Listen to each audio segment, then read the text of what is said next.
En fait, l'aventure Quae a débuté officiellement en 2006.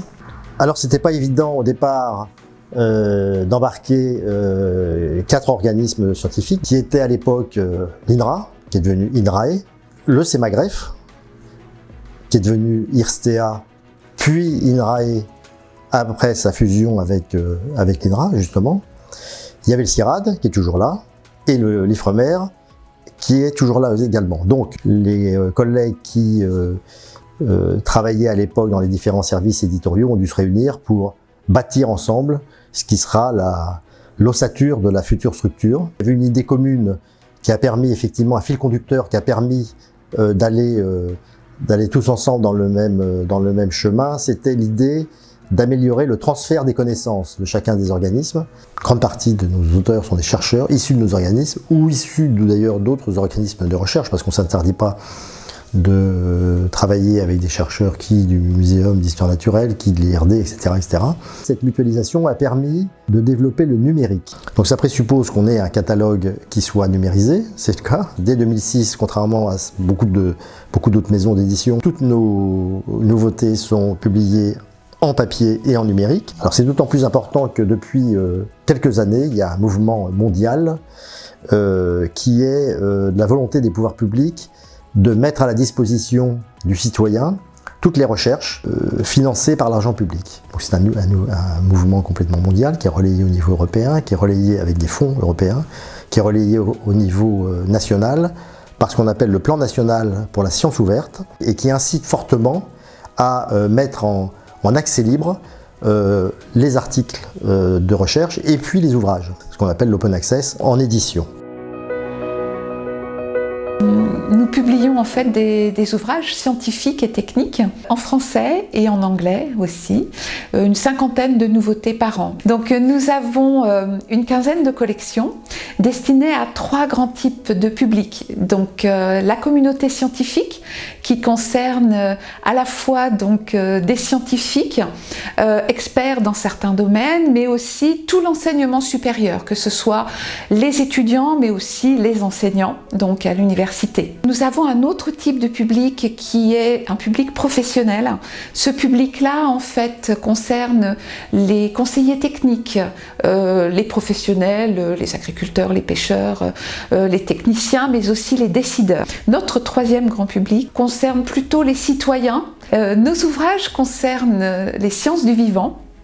Donc aussi bien sur les questions d'agriculture et de pêche dans les pays du Nord et les pays du Sud, mais aussi tout ce qui concerne la santé humaine, animale et végétale, l'alimentation aussi bien humaine, animale et végétale aussi, les questions aussi de préservation de la biodiversité, l'intégration des activités humaines dans l'environnement, les questions de forêt, de milieux aquatiques, et puis tout ce qui concerne les sciences humaines et sociales, donc l'épistémologie, la sociologie, les questions aussi d'éthique, donc sont intégrées. Donc, bonjour, je m'appelle Frédéric Archaud, je suis ingénieur-chercheur au centre INRAE de Nogent-sur-Vernisson. Mes travaux de recherche portent sur les facteurs qui influencent la biodiversité forestière, en particulier la flore, mais aussi les oiseaux. C'est dans ce cadre-là, notamment, que j'ai été contacté par les éditions Quae pour publier donc le livre qui se trouve à ma gauche, les oiseaux sentinelles de la nature. Et donc ça a été le début d'une belle aventure, puisque à la suite de cette publication-là, les éditions Quae m'ont demandé également de rédiger un autre livre dans la même collection Beaux Livres sur les papillons. Alors ce que j'ai particulièrement apprécié en travaillant pour l'édition Quae, c'est à la fois qu'il s'agit d'une maison d'édition scientifique, c'est-à-dire que ce dont il est question, c'est bien de parler de science, même si elle était vulgarisée pour le grand public dans le cas des Beaux Livres. C'est aussi une maison d'édition qui a une certaine notoriété, une notoriété croissante, y compris parce qu'elle ne s'adresse pas seulement à un public de chercheurs, mais également à d'autres publics, dont le grand public. J'ai également beaucoup apprécié la bienveillance avec laquelle, en tant qu'auteur, j'ai pu réaliser ces projets-là, à la fois avec les éditrices, mais également avec la relecture, une relecture qui était exigeante sur le fond, mais aussi très, très utile pour améliorer la qualité des textes. Et puis enfin, dans la collection de Beaux Livres, il y a une part importante qui est dédiée à l'iconographie. Et là encore, j'ai pu profiter d'une expertise tout à fait appropriée pour faire des ouvrages de qualité. Donc c'est sans réserve que je recommande à tous les auteurs de publier aux éditions Quae. Je m'appelle Roland Salès. J'ai été directeur de recherche à l'INRA jusqu'en 2010 et depuis ma retraite, je me consacre pratiquement entièrement à la médiation scientifique. Alors, la première fois que j'ai publié chez Quae, ça a été à l'occasion de la coordination du livre Odorat et goût. J'avais rassemblé 75 collègues co-auteurs de ce livre pour décrire chacun des chapitres reliés à l'odorat et au goût.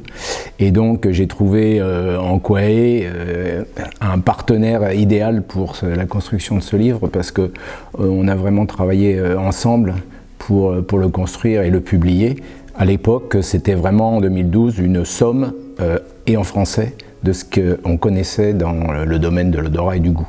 Moi, j'ai apprécié de travailler avec Quae pour plusieurs raisons. La première, c'est qu'on est vraiment dans un champ disciplinaire très large autour, finalement, des sciences du vivant et de l'environnement. Et on a, auprès des éditeurs de Quae, une interaction qui m'a semblé très, très productive. À l'occasion de mon livre « Faut-il sentir bon pour séduire ?», on a vraiment travaillé, même jusque dans des détails, pour rendre ce livre suffisamment attrayant et compréhensible finalement, puisque c'était un livre de vulgarisation. Il me semble que Quae couvre une très grande surface finalement dans le domaine des sciences du vivant. C'est pour ça que ça me semble important de pouvoir publier chez eux et puis entre parenthèses, de lire aussi les publications de Quae parce que j'en ai beaucoup à la maison.